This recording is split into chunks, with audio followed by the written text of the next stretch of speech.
Assalamualaikum warahmatullahi wabarakatuh.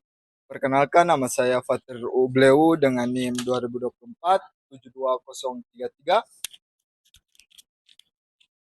Perkenalkan, nama saya Rahmat Fasali, NIM 2024 72023. Perkenalkan, saya Muhammad Azin Mukitwanaya dengan NIM 2024 72013.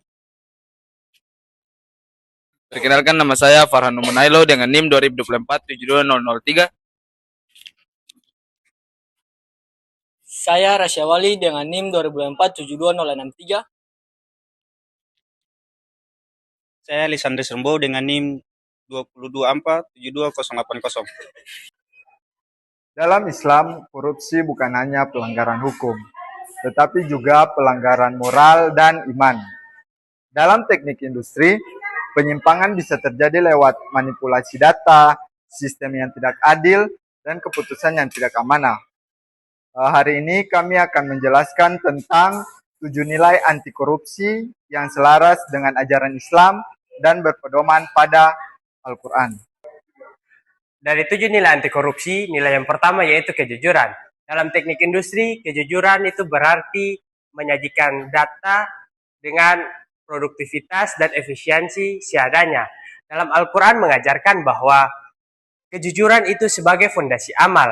Ketika data dimanipulasi, keputusan yang diberikan itu salah, maka itu bentuk ketidakjujuran yang dilarang oleh Al-Quran. Satu data yang tidak jujur dapat merusak semua sistem. Nilai kedua yaitu nilai disiplin atau istiqomah. Disiplin kalau di teknik industri itu ada mengikuti SOP, mengikuti jadwal produksi dan standar kerja yang berlaku. Nah, istiqomah berarti itu teguh pada aturan yang benar. Kalau disiplin diabaikan, celah penyimpangan proses makin besar. Dan dari celah itulah praktik tidak jujur itu sering dilakukan. Oke, baik. Nilai yang ketiga di sini yang kita ambil adalah tanggung jawab atau amanah. Sebagai seorang engineer muslim, kita harus memikul amanah itu dengan baik. Misalkan kita merancang sebuah sistem, itu dengan harus kita bisa bertanggung jawab agar orang-orang yang memakai sistem yang kita buat itu berjalan dengan baik. Sekian. Karena amanah bukan soal terlihat benar, Tapi benar di hadapan Allah. Nilai keempat itu adil. Dalam teknik industri, keadilan tercermin dari pembagian upah, beban kerja, dan penilaian kinerja. Dalam Al-Quran memerintahkan keadilan walau itu merugikan diri sendiri. Kalau satu orang bekerja lebih berat tapi dihargai sama, berarti itu bukan efisiensi, tetapi kezaliman. Jadi berani mengambil penyimpangan proses meskipun tidak populer.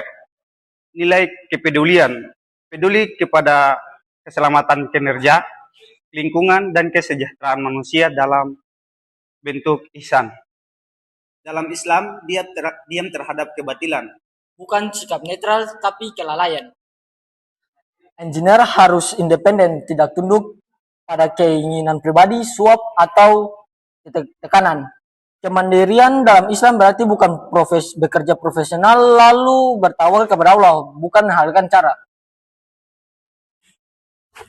Ya, jadi teman-teman, teknik industri itu bukan hanya tentang efisiensi, tetapi juga tentang amanah dan keadilan. Jadi, kita sebagai seorang pelajar atau mahasiswa di teknik industri, kita harus berjanji kepada diri kita bahwa kita harus menjadi seorang engineer yang baik dan benar. Dan amanah dalam menjalankan tugas. Sekian dari saya.